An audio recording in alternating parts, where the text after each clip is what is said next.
आज की दुनिया सिर्फ जमीन पर नहीं बदल रही, आसमान और स्पेस तक पहुंच चुकी है। आज जियोपॉलिटिक्स का मतलब है स्पेस, डिफेंस और स्ट्रेटजी को समझना, क्योंकि यहीं से भविष्य की दिशा तय होती है। आर के न्यूज अफेयर्स इन मुद्दों को मुश्किल शब्दों में नहीं, सरल भाषा में समझाता है कि क्या हो रहा है, क्यों हो रहा है और भारत के लिए इसका क्या मतलब है। तो आप जुड़े रहिए आर के न्यूज अफेयर्स से। आसमान में अब दुश्मन की परछाई तक नजर नहीं आएगी।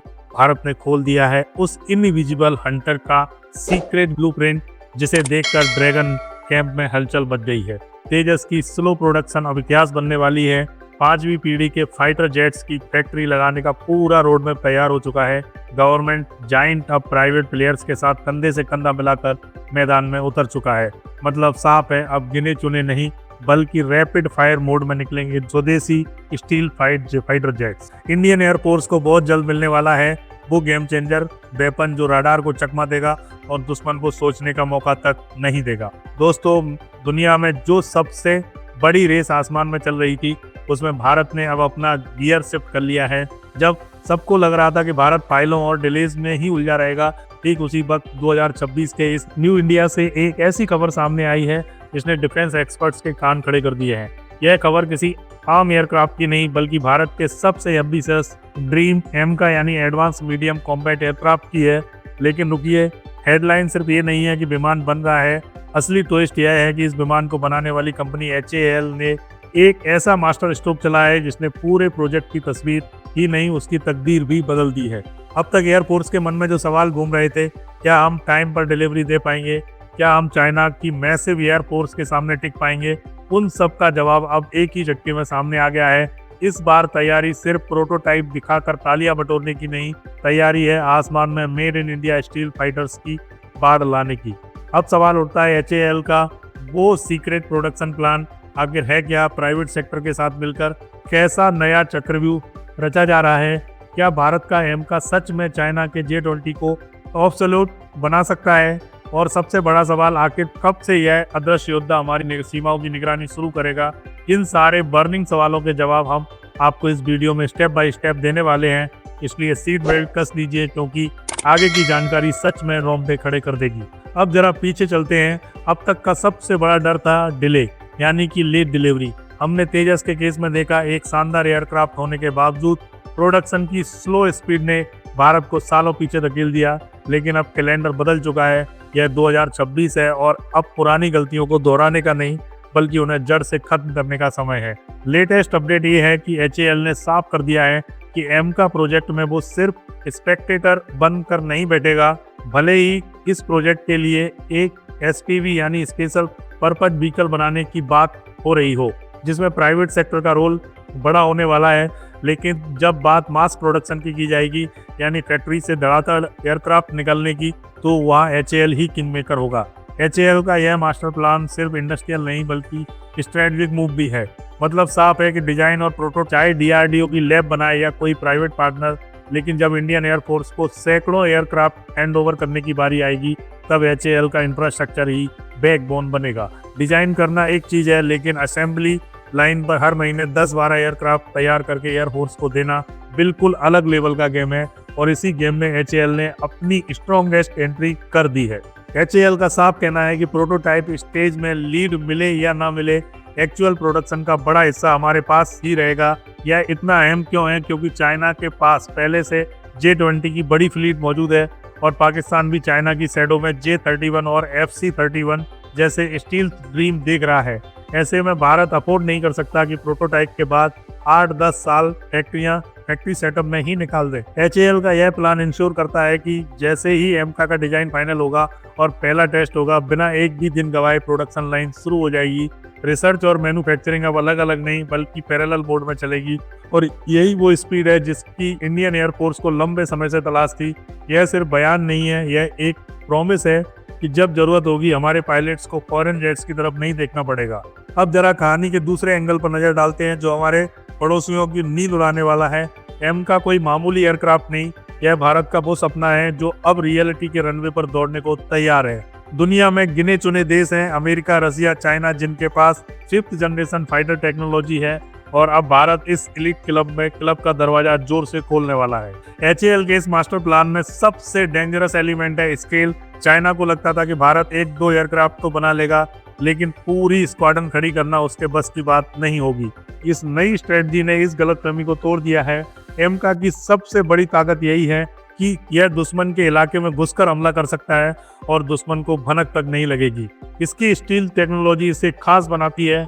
एयरक्राफ्ट की आउटर डिजाइन ऐसी होती है कि राडार वेव्स इससे टकराकर वापस नहीं लौटती, बल्कि स्कैटर या एब्जॉर्ब हो जाती है। जरा सोचिए एक ऐसा फाइटर जेट जो 500 फीट की एल्टीट्यूड पर सुपरसोनिक स्पीड से उड़ रहा हो और राडार स्क्रीन पर उसका नामो निशान तक ना हो। लेकिन सबसे खतरनाक बात यह है कि दुश्मन के राडार पर वो दिखाई ही नहीं देता। जब तक सामने वाले को यह एहसास होगा कि आसमान में कुछ है, तब तक एमका अपना मिशन कंप्लीट कर चुका होगा, पेलोड ड्रॉप करके सेफली अपनी सीमा में वापस लौट चुका होगा। इस एयरक्राफ्ट में लगे advanced sensor, next generation avionics और पावरफुल डेटा फ्यूजन सिस्टम इसे एक फ्लाइंग सुपर कंप्यूटर बना देता है। एचएएल अच्छी तरह जानता है कि इस लेवल की टेक्नोलॉजी में जरा सी भी चूक की कोई गुंजाइश नहीं होती। इसी वजह से जो ब्लूप्रिंट तैयार किया गया है उसमें प्राइवेट सेक्टर की स्पीड और गवर्नमेंट सेक्टर के दशकों के एक्सपीरियंस दोनों का बेस्ट कॉम्बिनेशन शामिल है। इसे आप एक हाइब्रिड प्रोडक्शन मॉडल कह सकते हैं। इसका सबसे बड़ा फायदा ये होगा कि सप्लाई चेन कहीं भी चोक नहीं होगी। नट बोल्ट से लेकर राडार चिप्स तक हर कंपोनेंट राइट टाइम पर अवेलेबल रहेगा। 2025 में हुए डेवलपमेंट्स ने साफ कर दिया है कि भारत अब डिफेंस डील्स में आत्मनिर्भरता को लेकर सिर्फ सीरियस नहीं बल्कि एग्रेसिव हो चुका है। अब हम टेक्नोलॉजी ट्रांसफर की भीख नहीं मानते, हम टेक्नोलॉजी डेवलप करते हैं। और जब आपके पास अपने ही घर में ऐसी फैक्ट्रीज हो जो 5th जनरेशन फाइटर्स को नॉन स्टॉप प्रोडक्ट प्रोड्यूस कर सकें, तो फिर चाहे सामने चाइना का J-20 हो या अमेरिका का F-35, इंडियन एयरफोर्स का पलड़ा हमेशा भारी रहने वाला है। ये प्लान सिर्फ एक फाइटर जेट बनाने का नहीं बल्कि एशिया के आसमान पर अपनी सुप्रीमेसी स्टैब्लिश करने का है। लेकिन कहते हैं ना कि दूध का जला छाछ भी फूक फूक कर पीता है। भारत ने LCA तेजस के केस में डिलेस का दर्द झेला है। 1980 में देखा गया सपना 2016-17 में जाकर पूरा हुआ है। कई बार तो लगा कि प्रोजेक्ट बंद ही ना हो जाए, लेकिन एचएएल ने उसी दर्द से सबसे बड़ा सबक सीखा है। एमका के लिए जो मास्टर प्लान अब सामने आया है वो उसी लर्निंग का नतीजा है।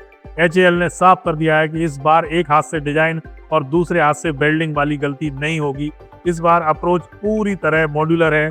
पहले पूरा एयरक्राफ्ट एक ही जगह बनता था जिसमें सालों लग जाते थे, लेकिन अब विंग्स, फ्यूजलेज, रियर सेक्शन जैसे अलग अलग पार्ट्स देश की अलग अलग प्राइवेट कंपनीज बनाएंगी और फिर एचएएल की फैसिलिटी में फाइनल असेंबली होगी। यह वही मेथड है जो दुनिया की बड़ी ऑटोमोबाइल कंपनीज अपनाती हैं। नतीजा प्रोडक्शन की स्पीड कई गुना बढ़ जाती है। जहां पहले साल में 8 एयरक्राफ्ट बनाना भी स्ट्रगल था, वहीं इस नए मॉडल के साथ 24+ एयरक्राफ्ट पर ईयर का टारगेट रियलिस्टिक बन जाता है। यही वो शिफ्ट है जो 2025-26 के भारत को पुराने भारत से अलग करता है। और बात सिर्फ स्पीड की नहीं, बात फ्यूचर रेडी कैपेबिलिटी की भी है। एमका को आने वाले खतरों को ध्यान में रखकर डिजाइन किया जा रहा है। इसमें डायरेक्ट एनर्जी वेपन्स यानी लेजर सिस्टम लगाने की प्रोविजन भी रखी जा रही है। साथ ही ये aircraft MUFT man unmanned teeming के लिए भी तैयार होगा। आसान शब्दों में एक एमका हवा में उड़ते हुए अपने साथ कई लॉयल विंगमैन ड्रोन्स को कंट्रोल कर सकेगा। ये ड्रोन्स आगे जाकर एनिमी पोजीशंस आइडेंटिफाई करेंगे या खुद मिसाइल बनकर दुश्मन पर टूट पड़ेंगे, जबकि हमारा पायलट सेफ डिस्टेंस पर रहेगा। इस लेवल की हाई टेक मशीन बनाने के लिए जिस इंजीनियरिंग मैच्योरिटी की जरूरत होती है, एचएएल ने वो दशकों के एक्सपीरियंस से हासिल की है। अब जब गवर्नमेंट को ग्रीन सिग्नल मिल चुकी है और फंडिंग की कोई कमी नहीं है, तो एचएएल का ये मास्टर प्लान बारूद के उस ढेर जैसा है जिसमें बस एक चिंगारी चाहिए। प्रोडक्शन शुरू होते ही इंडियन एयरफोर्स की ताकत इतनी बढ़ जाएगी कि कोई भी पड़ोसी देश आंख उठाने से पहले 100 बार सोचेगा। अब इस पूरी पिक्चर को एक और एंगल से देखिए। ये सिर्फ मिलिट्री पावर नहीं बढ़ाएगा बल्कि इकोनॉमिक पावर भी मल्टीप्लाई करेगा। जब एचएएल एक्चुअल प्रोडक्शन में आता है तो इसका मतलब है हजारों करोड़ रुपए का काम देश के अंदर ही रहना। अगर यही 5th जनरेशन फाइटर्स विदेश से खरीदे जाते तो एक एक एयरक्राफ्ट की कीमत 1,000 करोड़ रुपए से ऊपर आ जाती और पैसा सीधा बाहर चला जाता। लेकिन जब वही एयरक्राफ्ट हमारी फैक्ट्रीज में हमारे इंजीनियर्स के हाथों बनेंगे तो पैसा देश की इकोनॉमी को स्ट्रेंथन करेगा। यह प्रोजेक्ट एम्प्लॉयमेंट की एक नई रिवॉल्यूशन लेकर आएगा। साइंटिस्ट, इंजीनियर्स के साथ साथ MSMEs जो नट्स, बोल्ट, वायरिंग, सेंसर्स बनाती है, सबकी ग्रोथ होगी, एक पूरा एक डिफेंस इकोसिस्टम खड़ा होगा।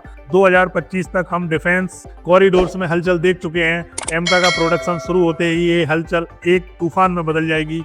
यही है आत्मनिर्भर भारत का असली चेहरा। भारत अब दुनिया का सबसे बड़ा हथियार खरीदार नहीं बल्कि सबसे बड़ा निर्माता बनने की दिशा में बढ़ रहा है। HAL के कॉन्फिडेंस के पीछे एक और बड़ा कारण है इंजन टेक्नोलॉजी। शुरुआत में एमका में अमेरिकन GE 414 इंजन इस्तेमाल होंगे, लेकिन लॉन्ग टर्म प्लान पूरी तरह इंडिजीनियस इंजन का है।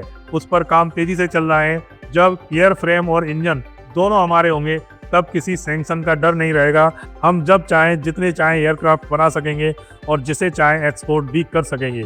जी हाँ, भविष्य में एमका एक्सपोर्ट्स के गेट भी खुलेंगे, जिससे फॉरेन करेंसी भारत आएगी। कुल मिलाकर ये प्लान सिर्फ एक फाइटर जेट का नहीं, ये भारत को एक ग्लोबल सुपर पावर बनाने का रोड मैप। अगर आप खबरों से आगे जाकर रणनीति को समझना चाहते हैं, अगर आप जानना चाहते हैं कि स्पेस, डिफेंस और ग्लोबल पावर भविष्य को कैसे आकार दे रहे हैं, तो RK न्यूज अफेयर्स से जुड़िए। इस वीडियो को लाइक कीजिए, चैनल को सब्सक्राइब कीजिए और बेल नोटिफिकेशन ऑन रखिए, क्योंकि यहाँ शोर नहीं स्पष्ट सोच मिलती है। आपका एक सपोर्ट हमें वह आजादी देता है जहाँ विश्लेषण डेटा से चलता है, डर से नहीं। RK न्यूज अफेयर मतलब where strategy meets reality. Thank you दोस्तों।